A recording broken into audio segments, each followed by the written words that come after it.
You know, I continually talk about that CRP and Ag is bad for deer hunting. Obviously, ag fields are always changing.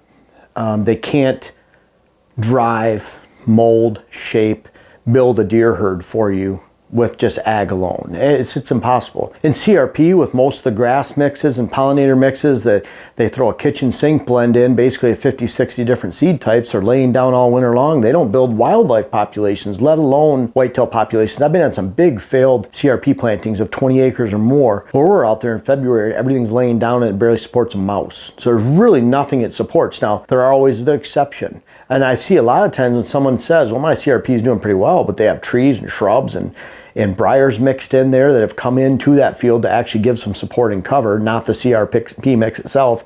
And obviously CRP and the administrators haven't been by for a while to make sure that they're mowing on their schedule to get rid of the woody rootstock and woody growth within the CRP that shouldn't be there in the first place, because the whole idea is for crops set aside so that you're using that ag land in the future, they're paying you. So let's just look at some of the hard numbers though, because it's obviously not good whitetail and wildlife cover. There's so much more you can do with it. I'm always excited when a landowner says, you know what, we're gonna give this to whitetails, wildlife, and it's an empty canvas, you just tell us what to do, because they can explode their opportunity. You take 80 acres, 50 of it's ag, now we can add 50 more in wildlife cover. Let's say even 20, 30. Their potential is going to be several times more than what it was. They were only at 1-2% of their potential of overall land size. Now they're going to be able to take it to a 7, 8, and if they do all of it, then they're going to be able to take it to a 10 out of 10. And it'll be several times more value in the end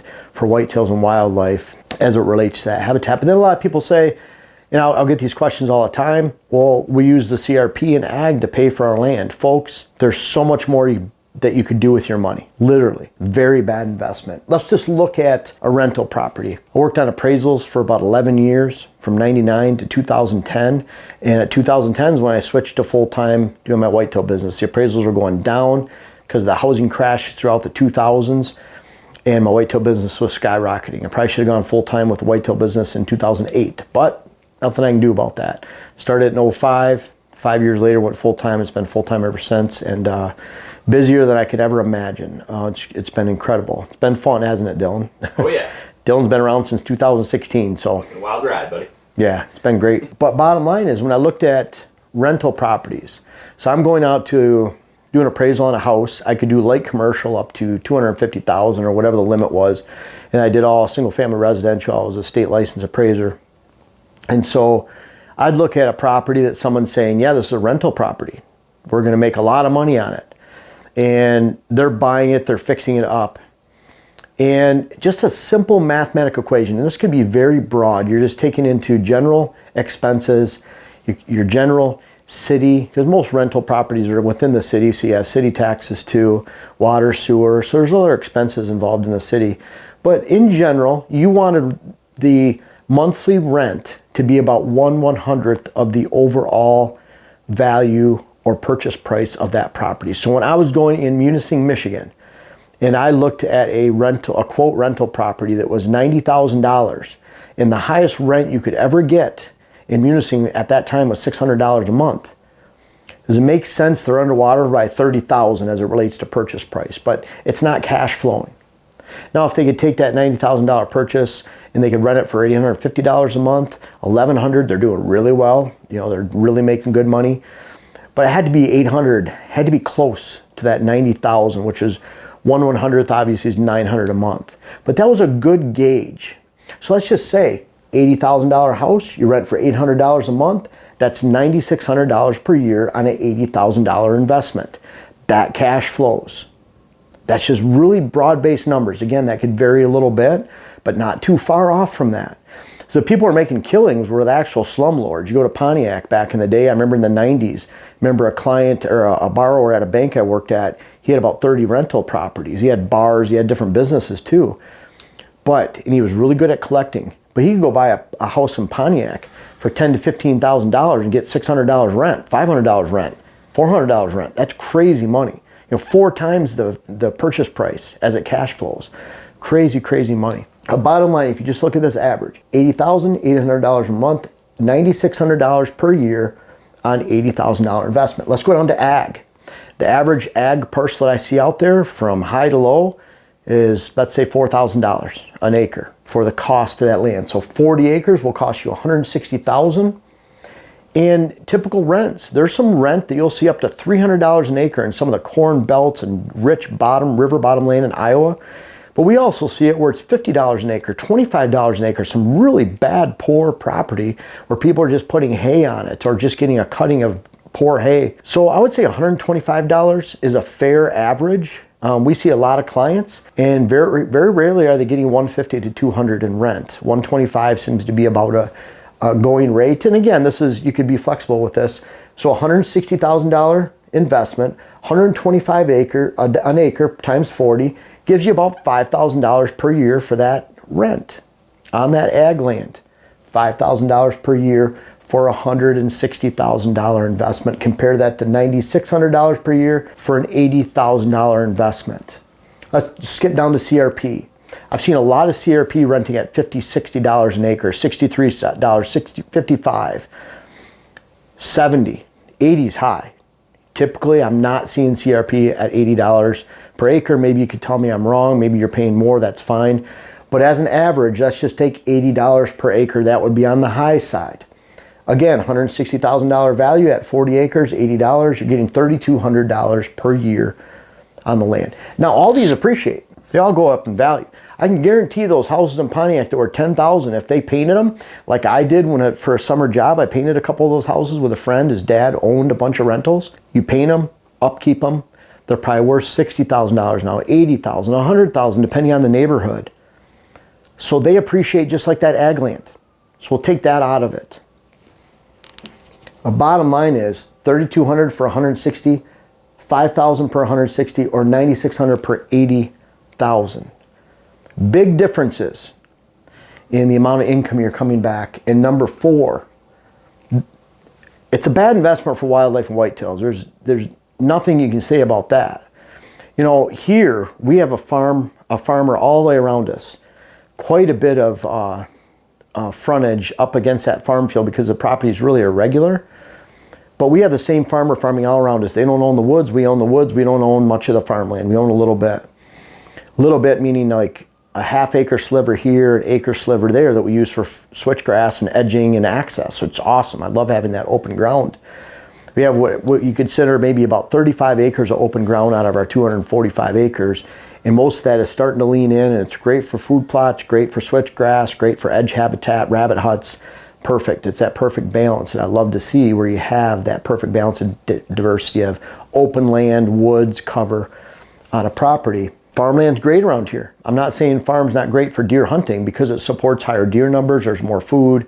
It represents the nighttime feeding, safe social areas for deer, that destination that deer want to get to and spend all night. But I want them on my property during the daylight. And you can explode whitetail opportunity by converting these open acres to actual wildlife and whitetail habitat.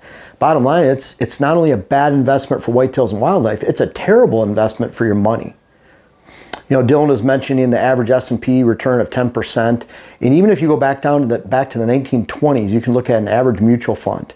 Just an average growth income fund is about 12% return.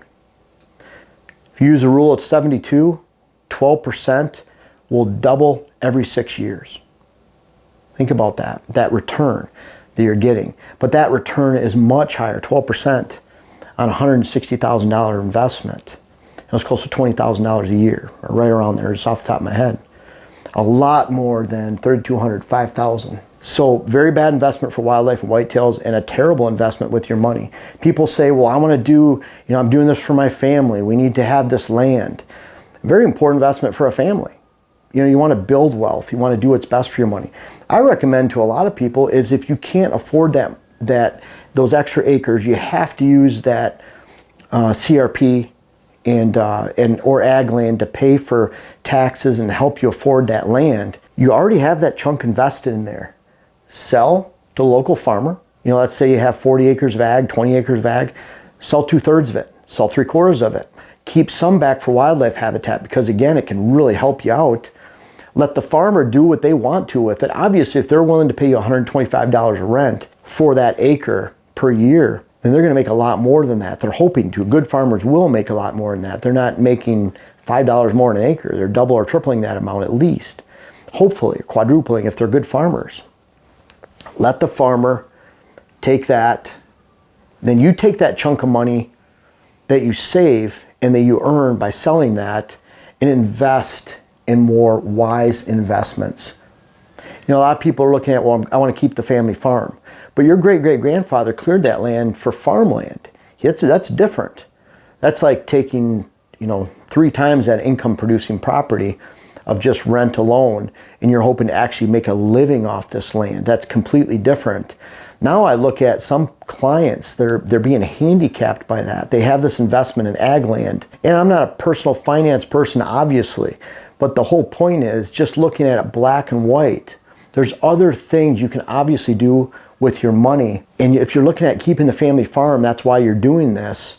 I'm not sure great-great-grandfather would have liked that you're handicapping yourself and holding on to that money, and you're not helping wildlife whitetails at the same time, and at the same time you're making a poor investment for your family. There's other investments, rental properties, storage units, whatever it might be. Just take a risk. Also invest in yourself. That's another thing too. With what I did when I stepped out in 2010, I say I should have stepped out in 2008. I was taking a big risk. I had my set appraisal business. I had all the local banks in town and credit union ordering their appraisals from me. I turned down opportunity in other cities surround me to complete appraisals for other banks and financial institutions just because I had too much work. But I stepped out and took a chance on myself and took a calculated risk that the more content in the form of writing back then that I produced, when I started my business, there's 30 articles in 30 days. I found the more I wrote, the more clients I'd find, the more traffic. Wrote my first book in 2012. So take some of that money, invest in yourself. What have you always wanted to do? So, just helping you think through this. These are kind of some of the thoughts in more of a closed setting over a longer period of time that we have with our clients. Because once I see that a client has 80 acres, they have 30 acres of woods, they're willing to take 5 acres and turn it into whitetail habitat, I'm looking at it again like a kid in a candy store. What can we do with 20 acres? Can we talk them into 20 acres? Because I want to see success. I want to see them create true wildlife and whitetail properties. And at the same time, I care about their family investments, their money situation. We talk about all that because I have to know how much they're willing to plant, how much they're willing to spend to plant, how much time they have. There's always an investment in time. So there's more of a conversation when you meet with a client than just do this, do that, and then we walk away. It's more of getting to know them, a little bit about their personal resources of time and money, and what's a good investment for them as it relates to their land. So I hope this makes some sense right here. It's not just about, well, ag is bad for whitetails, CRP is bad for whitetails. Those are pretty obvious. There's always something better than you can do for the whitetails and wildlife to explode populations on your land. But there's also the factor of CRP and ag can be a very poor investment in use of money for you and your family as well. So think about this from all angles. That's what I try to do. I hope you are too, and I hope you're making the best decisions from your family. And if you choose, of course, to have ag land and CRP, that's your choice. I mean, just like shooting a smaller buck or something, I could care less than people shooting a smaller buck. People say, well, it's not all about trophy hunting. I don't want to shoot the biggest buck. Well, if it was just about venison, my hunt would be over in September in both states here. I want to actually enjoy the season, enjoy the land, get the most out of it. It's a big investment. So I want to get the most out of my land. And I want you to get the most out of your investment too.